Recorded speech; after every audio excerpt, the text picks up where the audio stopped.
Massa yang tergabung dalam Emak Militan Sumatera Selatan Bersatu menggelar demo di kantor DPRD Sumatera Selatan.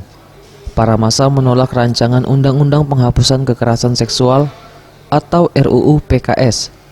Massa menilai konten tersebut didasari oleh paham sekuler, yakni pemisahan agama dari kehidupan serta berpotensi melindungi LGBT dan penyimpangan seksual lainnya.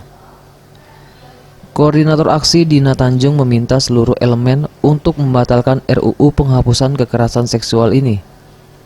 Massa berharap aspirasi mereka didengar dan anggota DPRD Sumatera Selatan dapat meneruskan keinginan mereka kepada DPR RI. Forum Muslimah dan juga mak-mak lintas komunitas ini menolak. Pertama, rancangan Undang-Undang Penghapusan Kekerasan Seksual itu kontennya didasari oleh akidah sekuler, pemisahan agama dari kehidupan yang penuh dengan ide liberalisasi. Dalam hal ini liberalisasi seksual. Yang kedua, alasan kami yang kedua, istilah dan definisi kekerasan seksual dalam RUU PKS ini mengandung kesalahan yang paradigmatik, yang mendasar. Ini ada pada pasal 1 ayat 1 bab 1. Sehingga implikasinya berpotensi melindungi LGBT dan juga penyimpangan seksual lainnya. Tim Liputan Sriwijaya TV.